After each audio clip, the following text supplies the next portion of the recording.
Ayan, mga kadiskarte. Kakabit ko na itong ginawa kong patungan ng drum. Ayan, ito na yung aking inimbento na water controller. Taas baba ito eh. Pag napunong tangke, aangat siya. Mamamatay naman yung motor kasi mayroong switch dito sa loob. Hindi na kailangan magbantay pa. Hindi na kailangan magpuyat para magbantay ng tangke na mapuno. Para sa mga baguhan lang, pag magkabit kayo nito, sa mga gagawa nito, lalo na yung mga bago, palagi nyong iingatan itong kanyang rubber.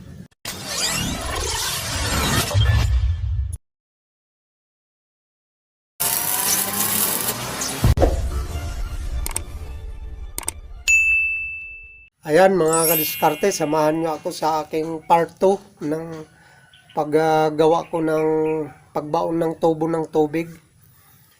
Gagawa ko ng patungan ng drum na gagawing tangke. Kasi gusto ng may-ari lagyan ng motor. Huwag nyo kalilimutan mag-subscribe, palaging mag-like at sa iba dyan na nagtatanong kung bakit hindi nila nakikita yung iba kong mga vlog, paki-pindot ng ating bell button, kampana. Mayroon makikita kayo doon at may mababasa kayong all. Pag pinindot nyo yung all, lahat ng aking iba-vlog makikita nyo. Kaya lagi kayong updated sa aking mga vlog. Okay? Ayan mga kadiskarte,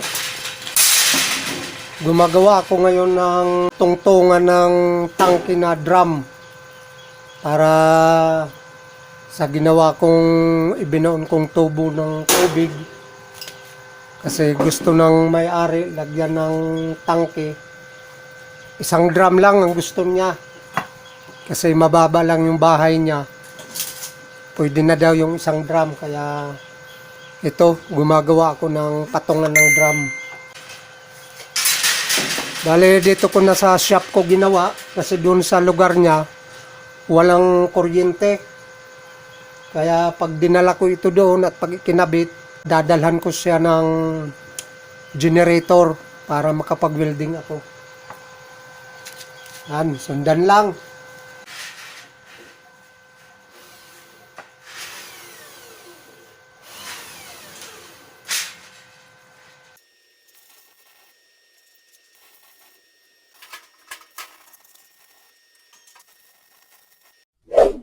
Ayan mga kadiskarte, ito na yung ginawa kong patungan ng tangke ng tubig. Ito na siya. Isang drum lang kasi ito ang gusto ng may-ari. Ayan.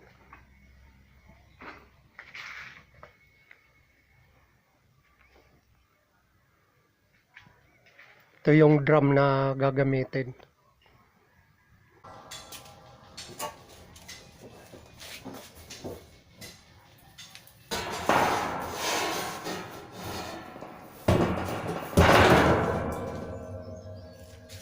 Ayan, bali nilagyan ko sa dito ng pinakatay nga kasi gusto ng may-ari isususi dito, baka raw akyatin baka raw akyatin ng magnanakaw kasi maraming magnanakaw sa kanila, kaya meron yan.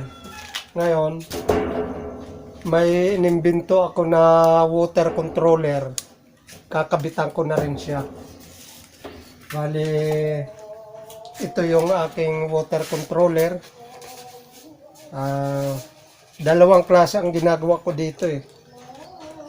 Meron akong ginagawa nito na sagad doon sa ilalim na bago mag-automatic siya, ubos na muna ang tubig. Meron ding ito namang sa akin, pag nabawasan yung laman ng tangke, aandar na siya hanggang sa mapuno ulit. Kaya ang gusto ng may-ari yung ganito lang na design na water controller, kasi ito ang trabaho nito, pag napuno siya, kusa siyang mamamatay yung makina. Pag nagbawas na ng tubig, kusa nga andar. Kaya hindi na magbabantay yung may-ari. Hindi na mapupuyat magbantay na mapuno. Ayan, ganun siya dyan. Okay. Ayan. Pag nagbawas ang tubig, bababa siya. Andar ang makina. Ayan. Pag napuno, mamamatay ang makina. Ayan, ganun. Ganun ang style ko.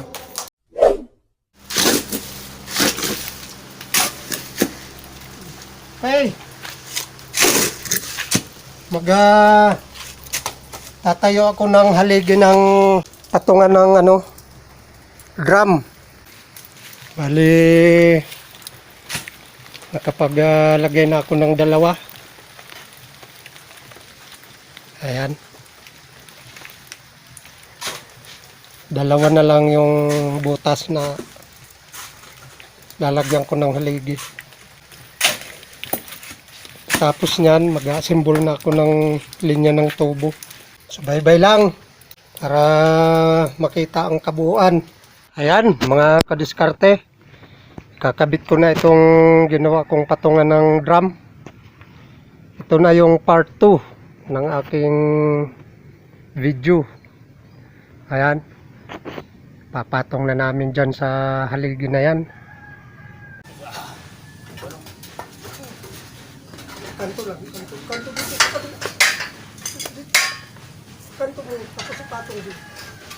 Yan. Pahingin mo, itong tulak. Yan. Pasok. Yan. Lagi, lipat ka dito. Teka, doon ako, iangat mo ito, tutulak ko dito. Pag nakapasok na yan, hindi na maggalaw-galaw yan. Kaya nilagyan ko ng clearance para laging nakadiin. Okay. Sabay tayo, tulak ako dito. Sa dalawa.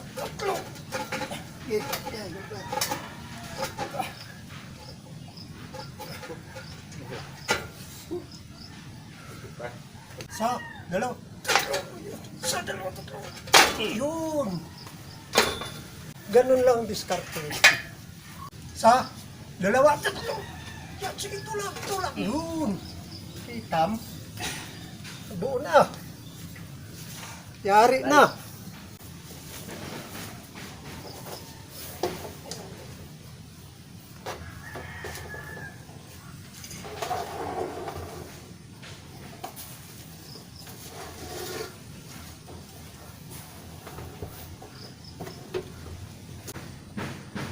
Lilisin. Itong sahod sa ulan Sahod na sa ulan. Pwede rin eh.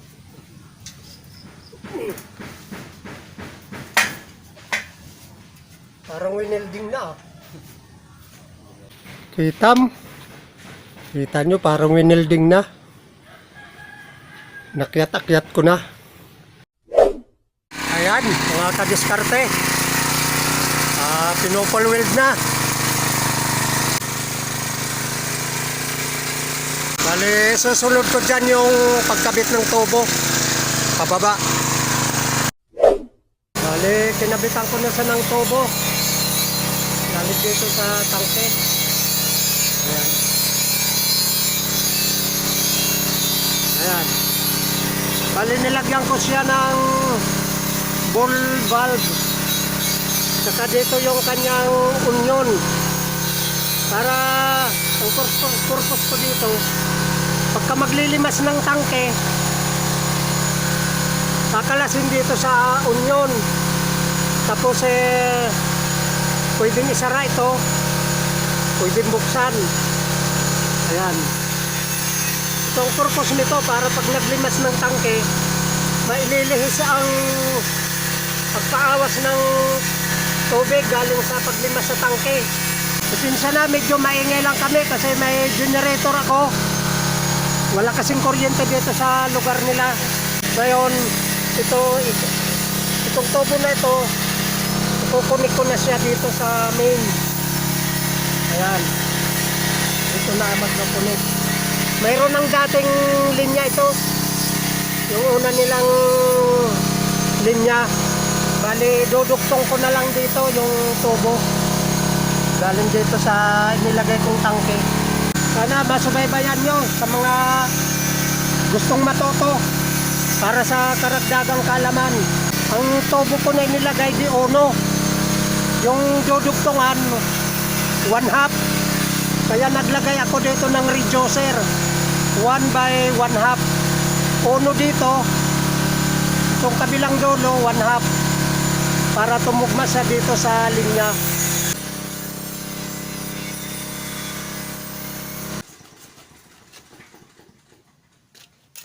Maingay kami, maingay. Oh, naka-ready na yung i-welding mo. Tapusin ko lang to.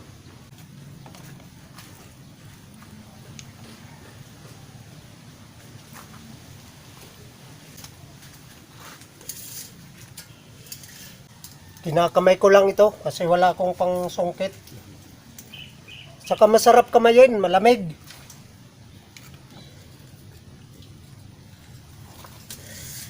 Oh, ha.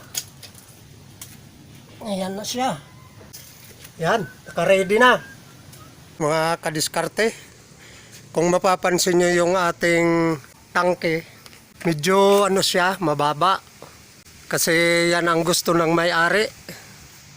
Ganyan lang daw kataas. Ang gusto ko sanang mangyari, lampas sa bubong. Kaso siyang masusunod, siyang may-ari. Kaya ganyan lang siya kataas. Nasa ano lang siya, 8 feet mula sa lupa. Yan. Yan ang gusto niya eh. Yan, nilagyan ko na siya ng hagdan kahit medyo mababa lang siya para hindi mahirapan ang may-ari. Okay, bali check ko ngayon yung water pump na gagamitin. Gusto ng may-ari yung solar, 6 volts lang siya. Kaya lang maliit siya. Di lang ako sure kung malakas humigop ito. Ito siya. Ayan.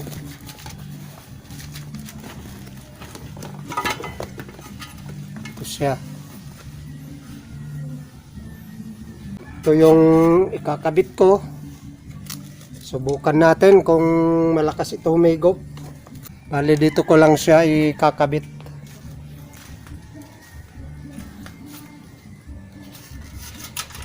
Dito, papatong ko lang siya dito, yung dati na pinaglagyan ng motor nila. Waray siguro. Ayan. Ayan, dito ko siya kakabit sa ibabaw. Bali, spot ko lang siya dito dahil nakatornilyo naman siya dito sa base. Dali rin siyang tanggalin.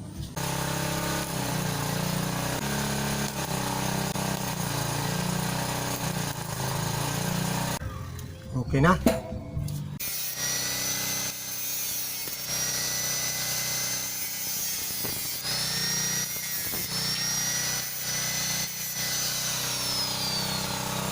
Bali, gagamit tayo ng D1 na mil adapter. Para sa mga baguhan, ito ang mil adapter. Ang mil adapter, kaya tinawag na mil adapter, yung thread niya nasa labas. Mayroon tinatawag nito na female adapter. Kaya lang wala tayo dito. Ang female adapter, bali ang thread niya nasa loob. Yan. Yan. Ito ang male adapter, nasa labas ang thread. Ito ang female, nasa loob ang thread. Pwede silang pagdugtungin na ganyan pag may thread. Yan. Bali, itong ikakabit ko, yung luma ito, luma na male adapter. Kaya lang pwede pa siya, kaya ito rin ang ikakabit ko para makatipid yung may-ari. Tapos may yung dati rin nila na onion. Ayan. Kaya kailangan mayroong onion para pag inayos yung motor, pwede siyang kalasin. Limbawa tatanggalin yung motor, kakalasin siya, may dugtungan. Hindi pwede yung diretsuhan na yung tubo papunta sa taas, papunta sa tangke.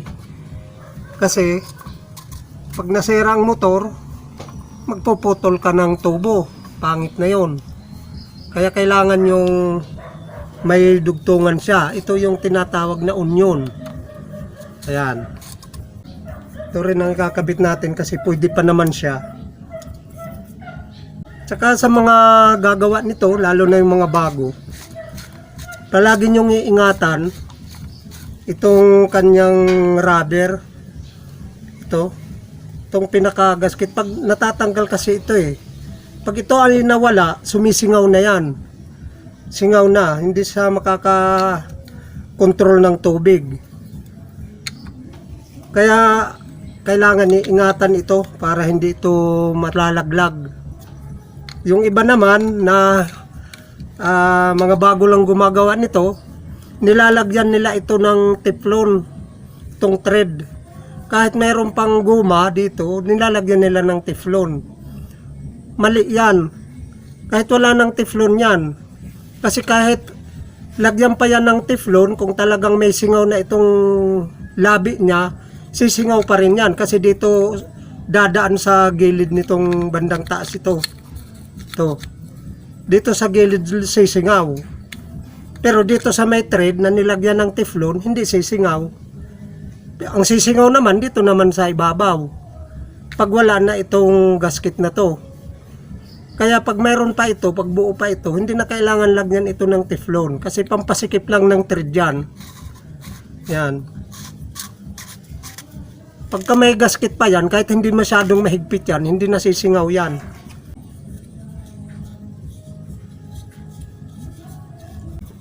Saka kailangan pag maglalagay ng teflon, kailangan makapal.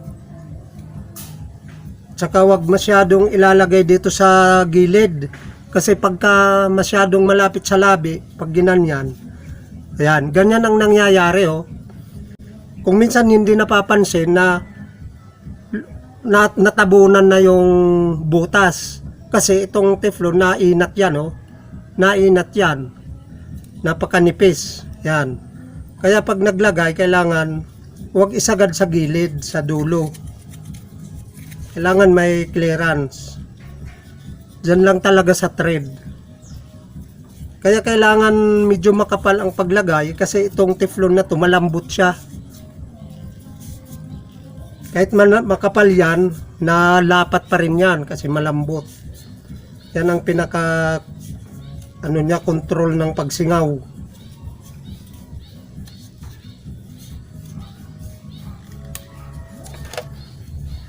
Itong ginagawa ko, hindi na ito dadaan sa pressure tank, diretso na ito sa tangke sa taas.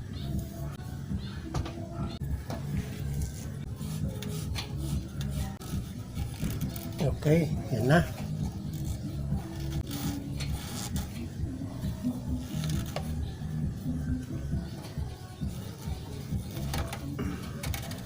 Yan. Yan ang sinasabi ko na dugtungan. Pagka may papunta na sa taas na tubo yan, tapos magtatanggal ng motor, dito na lang kakalasin yan. Yan. Yan. Pwede nang tanggalin yung motor. Tapos dito sa papunta sa baba, maglalagay din tayo ng male adapter para sasalpakan naman ng tubo na papunta sa baba sa paghigop ng tubig galing sa puso. Ganyan din, kakapalan din ang teflon para siguradong wala siyang singaw.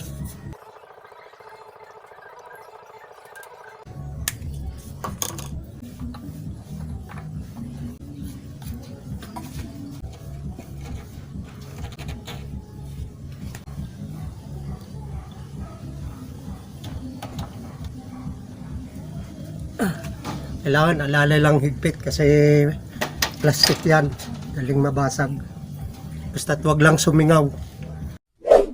Bale yung papunta sa ibaba, papunta doon sa source ng tubig. Ito na, naglagay ako ng tubo galing sa motor. Dito na ako maglalagay ng dito pababa. Paglagay ng check valve, dito na ako maglagay sa labas. Ito Ito nang dugtungan ko. Ayan, bali yan ang tubo papunta sa taas. Punta na doon sa tangke. Ngayon, pagdating sa tangke, ikakabit ko ngayon yung inimbento ko na water controller. Ito siya. Ayan, ito na yung aking inimbento na water controller. Kakabit ko na sa dito sa drum. Bale, nakaganon yan dito sa butas. Dito dadaan yung tubig. Dito naman yung galing sa balon, sa baba. Yan, kaganon siya. Yan. Pag napuno na yung tangke ng tubig, aangat ito. Yan. Taas baba ito eh. Pag napunong tangke, aangat siya. Mamamatay naman yung motor kasi mayroong switch dito sa loob. Yan, may patayan dito na pag umangat, mag-o-off dito. Kaya mamamatay yung makina. Hindi na kailangan magbantay pa.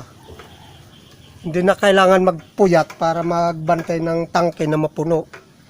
Kasi ito, pag nabawasan ang laman ng tangke, bababa siya. Pag bumaba siya, aandar na.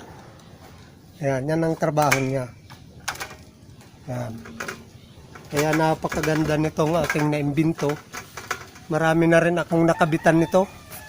Dalawang klase ang ginagawa ko dito. Mayroon akong ginagawa na itong control ng kuryente hanggang doon sa ilalim.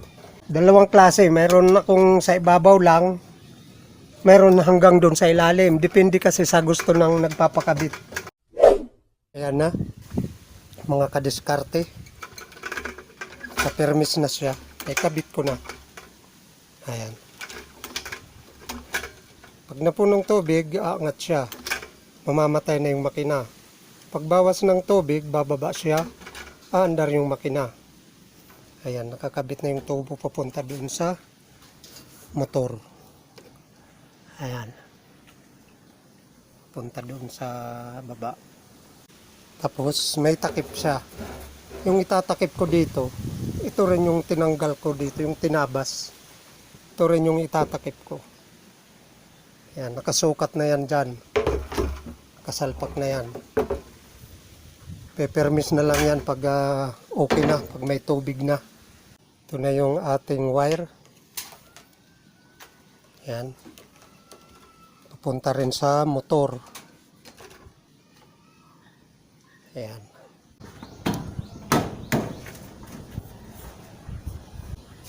Okay. Kabit na. Ayan. Kabit na siya dito.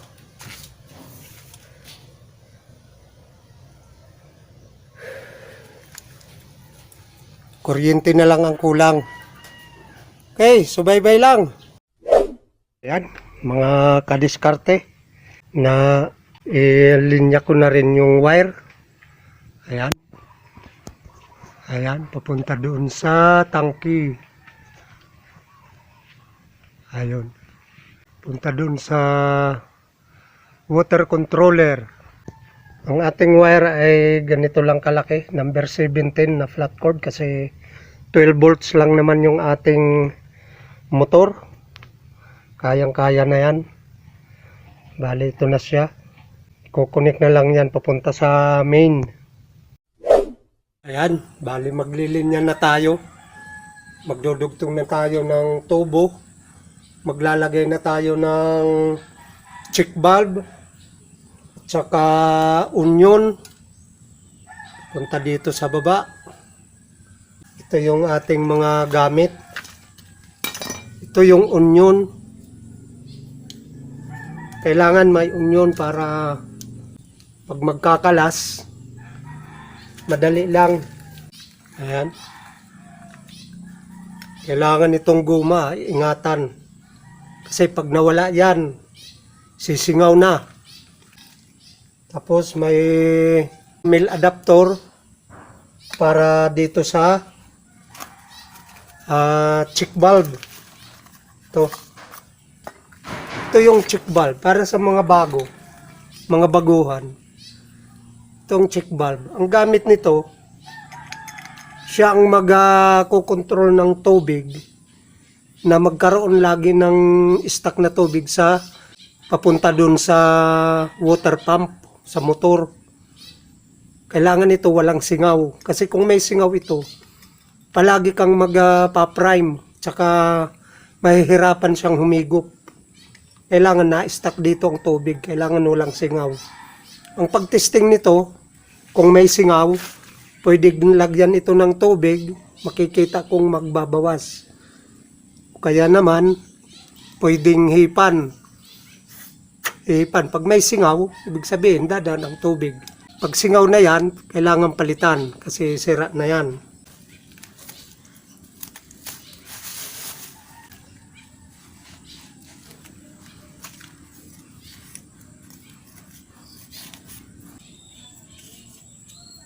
Yan, kailangan marami ang paglagay ng teflon para siguradong hindi sisingaw.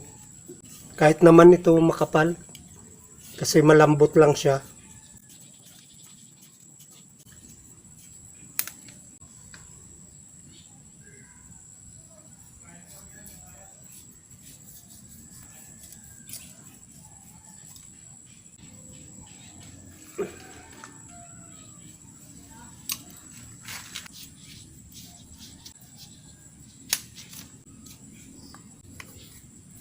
Pagka magkakabit kayo nito, kailangan palaging may kapartner na mil adapter. Yan.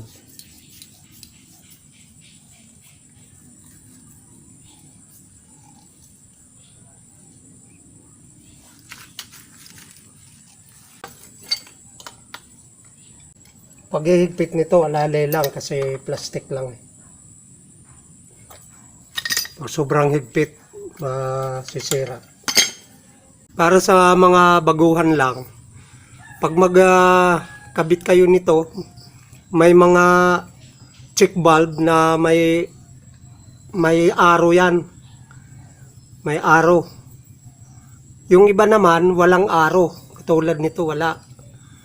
Kaya ang gagawin nyo, para hindi kayo malito, para hindi ito mabaliktad, hihipan nyo, hihipan. Pag hinipan nyo na hindi lalabas ang hangin, yun ang sa ibabaw.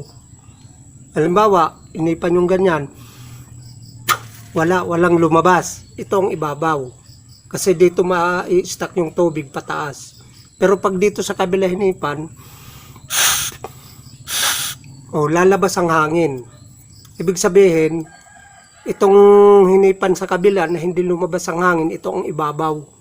Kasi dito may stack ang tubig papunta sa motor.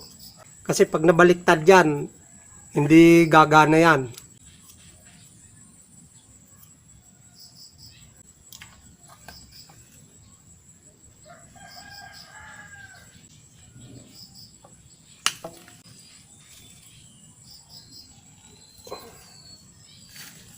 Yan. Ganun siya.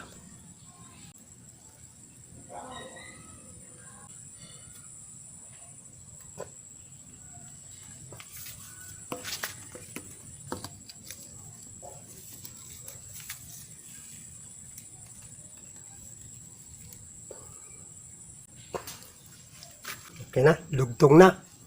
Ngayon, dito naman, puputol tayo ng maiksi lang para may salpak dyan, para kabitan din ng onion.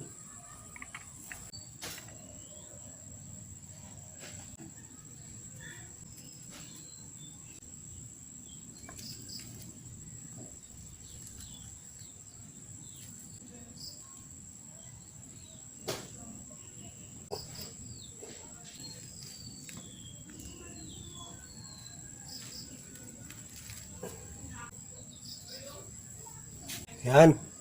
Sundan nyo lang mga kadiskarte. Sa mga baguhan dyan.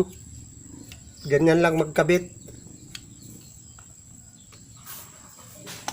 Pagkakamayin nyo ito, lagi lang may basahan kasi pag hindi pinunasan, kumakapal. Pwede rin kayo kumuha ng stick. Lagyan nyo ng kaunting damit, yung dulo. Yun ang isasawsaw dyan para panglagay dito. Ngayon, ang pagkabit ko nitong onion, itong mayroong guma, yun ang naka-steady sa ilalim. Para pag tinanggal siya, naiiwan siya, naka-steady siya dyan. Kasi kung baliktarin yan, ito ang nasa taas, nakataob. Pag binaklas yan, pag inayos yung motor, matatanggal, may posibilidad na matatanggal yung goma, saka gagalaw-galaw. Kaya ganyan ako magkabit. Nasa ilalim yung may gasket. Para naka-steady lang dyan yung gasket kasi madaling matanggal ito eh. Pag nalaglag niya na hindi mapansin, hindi na magamit yan. Yung iba, nilalagyan ng teflon dito sa thread. Kahit lagyan ng teflon yan, lagyan nito, teflon, sisingaw pa rin. Dito naman sa ibabaw sisingaw. Dito suso sa gilid na to. Yan, yung gilid na to. Diyan sisingaw, papunta dito sa ibabaw. Kahit lagyan ng teflon, hindi nakakaano yan, depensa.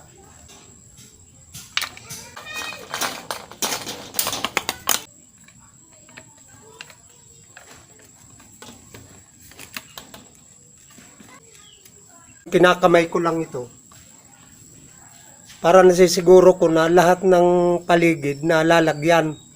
Nararamdaman ng kamay ko yung mayroon pandikit at saka yung wala.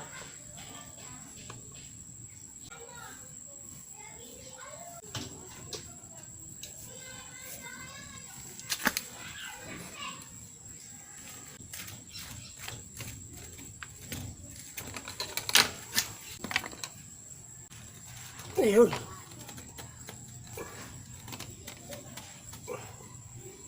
Kailangan siguradong pasok para walang singaw.